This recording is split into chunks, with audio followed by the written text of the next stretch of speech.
All of us, in some way, crave novelty. We are quick to grow bored around the familiar and the usual. That which is new carries a particular shine and lustre that is hard to resist. This is universal in all facets of life, so it only makes sense that it should be the same with media, entertainment, and storytelling. I was once told that there is 2 ways to tell a story. Tell something brand new, or tell something established in a new way. Would you believe me if I told you that this show, the one and only ReBoot, managed to do both? Because that's the truth. Computer imaging has become a staple in film and television storytelling. But in 1994, to create a show featuring the art form exclusively was unheard of. ReBoot, of course, would be the first fully computer-animated television series, and it was created by a Canadian company called Mainframe Entertainment. I come from the net, through systems, peoples, and cities, to this place, Mainframe. My format, Guardian, to mend and defend. To defend my newfound friends, their hopes and dreams. To defend them from their enemies.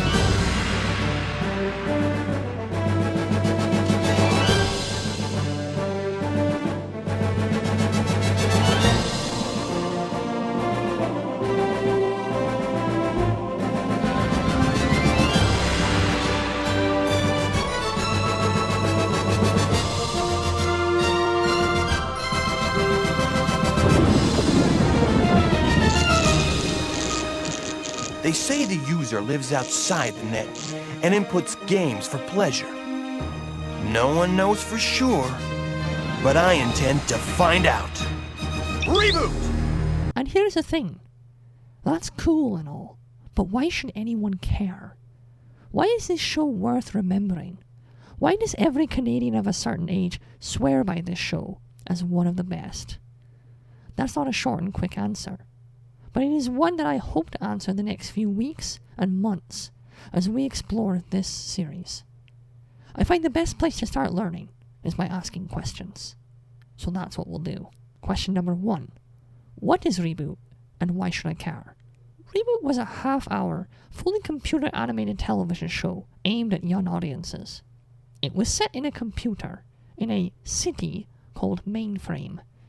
It follows the lives and adventures of the denizens of Mainframe, centered around 3 sprites. A veteran guardian named Bob, who for most of the run served as the primary protagonist. Dot Matrix, a smart and witty businesswoman who owns, among other things, a successful diner. And Enzo Matrix, her kid brother. Other characters in the series were binomes, that is, the ones and zeros that make up computer code. Serving as the primary antagonists were Megabyte, a vicious, scheming, and militaristic virus who wanted nothing less than the conquest of the supercomputer, the most powerful computer in the world. Hexadecimal, a maniacal, completely insane sorceress virus ruled by madness, and various games sent by the user, a mysterious entity who seemed to be having fun with his terrifying alternate reality simulators. If you've never seen the show, you might be lost at this point. But if you have seen the show, just the names alone are probably bringing a big smile to your face. The show began in a classic episodic Saturday morning cartoon format, and gradually and organically shifted into a continuous and evolving story arc. The show grew up along with its viewers, something many other shows aimed at kids are terrified to do. It ran for 2 seasons, almost got cancelled, came back for a triumphant 3rd season, actually got cancelled, and returned in 2001 for 2 made-for-television films, which weren't as triumphant. What is it with pioneer shows and struggling with cancellation anyways? So that's all well and good. But why should you care? Well, there are 3 reasons. First, it was smart. The creators and the writers knew what they wanted this show to be, and they were aware of the technology's shortcomings. Most of the population was basic shapes, because that was way less intensive than human-shaped characters. They set it in a computer to avoid tackling physical limitations, like the series' lack of shadows, though this was added in Season 3 as the technology improved. and they made clever and hilarious pop culture references, as well as witty references to the world inside a computer that they had built, like the characters counting in nanoseconds as their base of time. You will see examples of this in each episode's review. Second, it had great stories. The show quickly established unique characters that were simple to grasp and understand, yet had their own quirks and personalities. You sympathized with them, and as the show continued, they changed and were affected by what happened to them. It was the kind of show where they could drop the characters into almost any situation, and you cared because you wanted to see them succeed. That's hard to do. You'll see what I mean. The quality of the stories will be evaluated as we go through the reviews, so I'll leave it at this for now. But here's producer Christopher Bruff to summarize my first 2 points. You know, the fun part about ReBoot is we set the story inside of a computer to make up for the deficiencies of the animation. No one had ever seen a creature that lived in a computer. I mean, maybe one could argue Tron was something close to that. As we developed as developed the technology, the characters and such improved. But again, we had very simple geometric objects to work with as a world to create, which made our lives a lot simpler. And that was the key. I think we sold the show not so much on the look, which is certainly startling, but on the fact that, to be honest, the story is all about imbuing mythology into technology for kids, and that's what ABC grasped, and that's, I think, what they really got their arms around when they accepted to develop the show. Third, and most outstanding, is the show did not stick to status quo. Status quo in storytelling is where nothing happens that propels the story forward. In other words, at the end of the episode, the reset button is pushed, so everything returns to the way it was at the beginning. It is commonly seen in sitcoms to increase longevity. It is a technique deliberately designed to maintain maximum length of the series' run instead of prioritizing logical progression. This is not always a terrible thing, and works, sometimes, like in an absurdist cartoon like SpongeBob or Animaniacs. But any prolonged use of it will kill a series' ability to hold an audience. ReBoot starts in an episodic format, but by the end of Season 1, this begins to evolve into a large and involved continuous arc, which continues to progress right to the series' conclusion. With so many shows nowadays, both kid-centered and adult-centered, being afraid to age and grow up with their audience, ReBoot stands out. So it was smart, knew how to tell a story, and did not fear the status quo. What else do you need to know? Oh, well, maybe who made the series and how? Question 2. Who were the cast members that brought the characters to life? Voice acting is a tough profession. It demands a versatile and commanding voice ability, but you never get the same recognition as a screen actor does. And in this day and age, more and more voice roles are done by screen actors anyways, whether they really are the best for the role. Luckily, ReBoot's cast was stellar, many of them being pulled from Ocean Productions, a voice acting company based in British Columbia, and best known for their English dubs of anime, such as Inuyasha, Death Note, and the Gundam franchise. Members of this company would also provide the voices of other Mainframe series, such as Beast Wars, Beast Machines, and Shadow Raiders. Without further ado, allow me to introduce to you the main cast of ReBoot. Bob, Guardian 452, is portrayed by Michael Benier, a Canadian actor also known for his role of Haji Singh in The Real Adventures of Johnny Quest. Small roles in films such as Deadpool and Transformers Revenge of the Fallen, and most recently on The Expanse as Arjun. Mr. Benier is also a barrister, having received his law degree from the University of British Columbia. Whatever. I just hope he's got it straight now. When he messes with one of us, he messes with all of us. Due to Mr. Benier's unavailability in Season 3, Bob in that season was portrayed by Ian James Corlett, a Canadian actor and animator who also played Cheetor in Beast Wars, Mega Man in the cartoon of the same name, and Goku in the original run of Dragon Ball Z, among dozens of other roles. He is also the creator of the animated show Being Ian and co-creator of Yvonne the Yukon, Don't worry, she's a Matrix. You survived.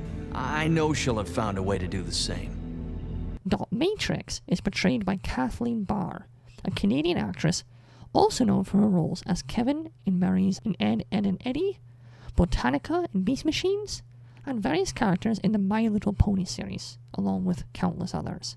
What plan? I knew if I let Hack and Slash capture me, they'd take me to Megabyte, and I figured you'd be with him. I'm making up the rest as I go along. Young Enzo Matrix was portrayed by not one, but 5 different young boys at some point in the run. Jesse Moss, Matthew Sinclair, Christopher Gray, Danny McKinnon, and Giacomo Besetto. The hazards of working with young kids whose voice changes, right? The maturing of Enzo was problematic because the first 3 seasons would burn out Enzo. I mean, we'd use some child actor that was right at the cusp of a voice change. Yeah. And I think we probably had, I can think of at least 3 We Enzos. had 3 for sure. Yeah. Every season. And Enzo's voice changed just slightly. And we kept asking if we could cast a woman like they did for Bart, but we kept going with little kids. Yeah. I'll talk in greater detail of the many voices of Enzo in later episodes. Once they were convinced that you and Bob weren't at the diner, Megabyte and his Klooge boys split. Man, were they steamed! Adult Enzo, aka Matrix, is portrayed by Paul Dobson, a prolific British-born actor known for his many roles such as Naraku from Inuyasha, Moo from Monster Rancher, Graveheart from Shadow Raiders, and many characters in the Transformers franchise, along with countless others. Bob. I wonder if he ran into these riders as well. Oh, you gotta be kidding me. Hexadecimal is portrayed by Shirley Milner, a Canadian actress and hidden gem who most famously played Hexadecimal. She had several other minor roles in other Canadian shows, such as Mega Man and Monster Rancher. A package for me? Whatever could it be? A mask? What a shame. I already have one. Megabyte's primary henchmen, Hack and Slash, are portrayed by Phil Hayes and Gary Chalk, respectively. Halfway through the second season, Mr. Hayes was replaced by Scott McNeil. Mr. McNeil is a prolific Canadian actor best known for Duo from Gundam Wing, Dinobot and Rat Trap from Beast Wars, and Piccolo from the original airing of Dragon Ball Z, to name a few from his enormous career. Mr. Chalk is best known for his role as Optimus Prime in 5 different Transformers franchises, as well as many others. I hate when this happens. It's like a reckoning. It's your fault, and I hate my arm. Where's my arm?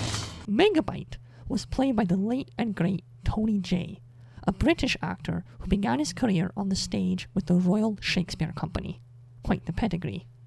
Other notable voice roles include Frollo from The Hunchback of Notre Dame, Shere Khan from Jungle Book 2 and Tailspin, and Lord Dreg from the Teenage Mutant Ninja Turtles. Let's face it, if you watch cartoons in the 90s, you've heard several Tony Jay villain roles. As usual, they'll all do so badly inside the game. How gratifying. I want 3 legions in the sector to watch for Bob. He'll try and get in. Last name I want to mention before moving on is Michael Donovan, who portrayed the voices of Fawn, Mike the TV, Cecil, and Al. He has a huge list of credits, which includes Master Roshi from the Dragon Ball franchise, Conan from Conan the Adventurer, and Sabretooth in X-Men Evolution, just to name a few. You've won and proven yourself worthy of my advice.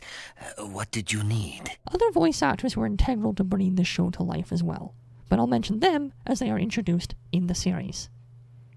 Now, without further ado, let's talk about the folks behind the curtain who made this all happen. Third question, who made the series and how? There are 4 names that must be uttered in any explanation of ReBoot's founding. Gavin Blair, Ian Pearson, Phil Mitchell, and John Grace. A British creative team that worked for a special effects house in London known as The Mill. So they were kind of the cream of the crop. They were working with guys like Ridley Scott, I mean, they were really doing very high-end effects and visualizations and commercials and this type of thing. They were toying with some technology and some characters and figuring out how to animate them. I don't believe that initially anyone had crystallized that into, this is going to be 22 minutes a week. It's going to be a TV series. Here's the story arcs. It's what have you. In doing Where's Waldo, I spent a lot of time with Martin Handford and the guys that had created the books in London. So by going back and forth, we managed to sort of create a little bit of a relationship and a lot of drinking. And during these bouts. Yeah, how did you keep up with the Englishmen? In that? That was I got a British passport. So in essence, what evolved over a process of a number of months was a further idea of how the idea of ReBoot, could crystallize, how the characters could form. Ian took the big leap and quit the mill, which was a seminal moment for Ian. And came over to Los Angeles and basically lived for about a year on my couch. During this process, the characters matured, the story arcs matured. We managed to get a development deal originally with Fox Network and started developing the show for a woman called Margaret Lesh, who ran the Fox Network at the time. We were working then with a very interesting guy called Steve Barron, a very well-known English director. Ran a company called Limelight that had been a client and a colleague of Ian, Phil, and Gav. And these guys were kind of like a band. I mean, if you kind of look at, an old 60s rock and roll band, the dynamics between these guys were pretty much the same. Mr. Blair, Mr. Pearson, and Mr. Mitchell would eventually move their operations to Vancouver, and work began on what would eventually be both Mainframe Entertainment and this show. At the time ReBoot was being pitched, the longest CGI animation in the world was less than 3 minutes long. I got to tell you, the original animation for ReBoot that never made the air was, I would not say Fantasia. It was pretty basic. But please understand something. When we went into ABC to sell them the show, the longest piece of computer animation in the world was about 2.5 minutes, which was a National Film Board sponsored, and here in Canada, short called The Piano, which was produced by a guy called Langlois, who ended up creating something called Softimage, which was a software that everyone was very excited about at the time. But it was truly groundbreaking in the sense that no one knew how we were actually going to deliver 22 minutes a week, and that was the big secret. And we somehow figured it out. Mr. Blair and Mr. Pearson also gained acclaim in the late 80s for creating the first CGI music video for the Dire Straits hit Money for Nothing. No DMCAs for me, thank you very much, but you can check out the full video on YouTube, music included.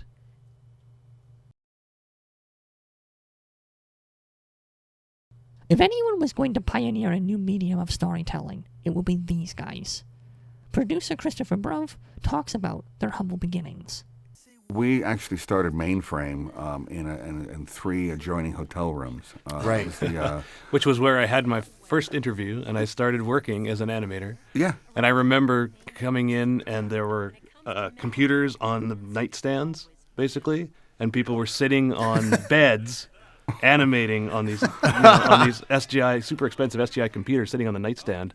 And I was like, is this kind of a sketchy outfit? I don't know. It was a very, very august start for a studio. The show found a home on, at the time, a brand new station, YTV, which many Canadians of a certain generation should hold in fond regards. No, YTV came in, really early. That was Paul Robertson, who now I guess runs Shaw. Yeah. And Paula Parker, who I think is retired. Yeah, in Barrie. That's right. And they were big fans. Yeah. And they were very, very supportive of us. I mean, they did great with our show because we took them to #1 almost overnight. But at the same token, they were really there for us for a long time. And they didn't have the broadcast standards and practices that ABC had. I No. remember every time they got a script, they're like, yep, looks good to us. Oh, YTV they still are. I mean, we're great to work with. They just wanted to make good, funny, edgy stuff. I mean, shortly after that, we did Yvonne of the Yukon series with them. And the same thing, the standards and practice, they really let you push the boundaries, right? Oh, yeah. And I think that, for a kids network and a new kids network, I remember just being blown away by that, you know. And Teletoon at the time too. They were both new. They let you explore as a artist or a creator of kids content, and I think that really helped the industry in Vancouver. I mean, ReBoot was probably the first series to be produced here for one of these new networks. I think YTV was new then, Chris. They've been on the air maybe about a year. A year, yeah. Let you push boundaries and take risks? Wow. How many networks or companies would do that now? But it is really essential for creativity, especially for something like ReBoot, which was all new and was either going to fly or sink. In the United States, the show aired on ABC, ReBoot, of course, rocketing both them and YTV to #1 overnight. And they were front and center when it came to media attention. It was overwhelming. We had an explosion of media. We're getting interviewed every week. I think we made the cover of 24 magazines. ABC at the time was ranked #3, and in 6 weeks, ABC had jumped to #1. They beat Fox for the first time in, 3 or 4 years of Fox dominance in Saturday morning. I mean, this show broke a lot of boundaries, including, really put ABC back in the ratings game. And no one really held a candle to what they were doing at the time.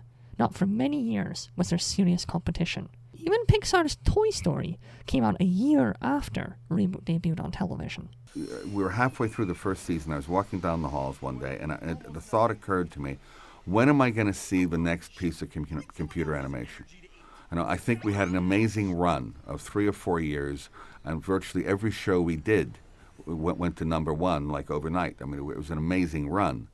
But I knew that somewhere on the horizon, you can't control technology. You can't. It's lightning in a bottle. Once you unscrew it, it's Pandora's box. It's opened up, and it took about 3 years, I think, before I saw the first what I thought to be a serious threat, from another computer animation studio. It was an incredible pioneer, and really showcased what could happen when risks were taken, as the show was very expensive, and many of the assets had to be made from scratch. Please understand something. Nothing worked. I mean, we'd buy hardware from Silicon Graphics that didn't work. We'd buy frame buffers that didn't work. So at the end of the day, these huge manufacturing companies were giving us, this upstart company, source code to actually reverse engineer the hardware that was being built so we could actually make it functional. And, this had a ripple effect. I mean, clearly what they used us for, we paved the way. It cost us hundreds of millions of dollars, to figure this out. At the time, Pixar was a software company, that was selling, RenderMan and sending, a number of other, tracking softwares, and were experimenting themselves with computer animation. I mean, I'm just trying to set the stage for just where, we were in time. And at that time, it was very, very its infancy. Before we move on, I am indebted to the official Season 1 and 2 box set of ReBoot and the stellar interview conducted by Brian Ward that was featured as an audio commentary bonus feature. It is always amazing to hear how a tale began from the people who made it happen. The full interview is 70 minutes long. I implore you, if you own the set and haven't had a chance to listen to it, please do.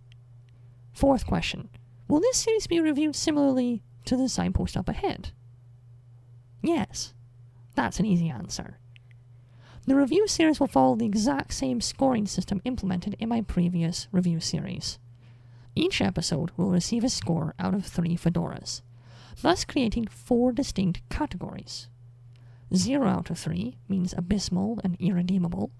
1 out of 3 means bad, but shows potential.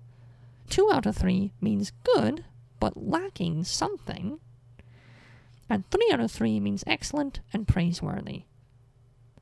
Whether you're a long-time fan or using this review series to give ReBoot a try, I hope you'll enjoy walking back through the episodes of this revolutionary show.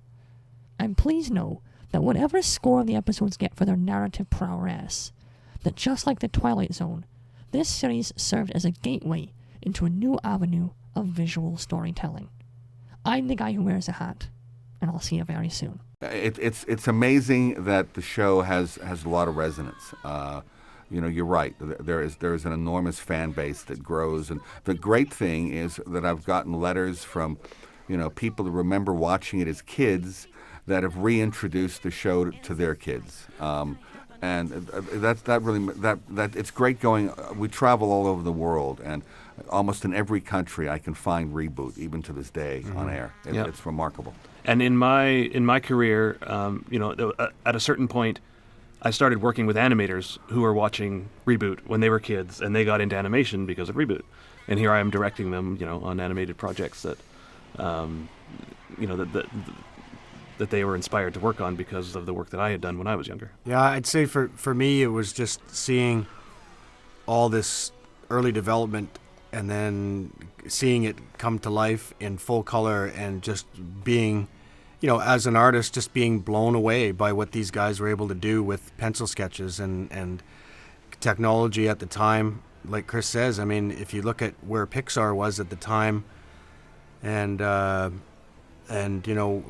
they were experimenting just like these guys were in this hotel room and then this facility, but to see it all come together and see it on TV for the first time. And I actually do remember seeing it on YTV. I remember trying to tape. I think trying to tape it at the time. There was no PVRs. I think that you had to shove in a VHS, right? Yeah.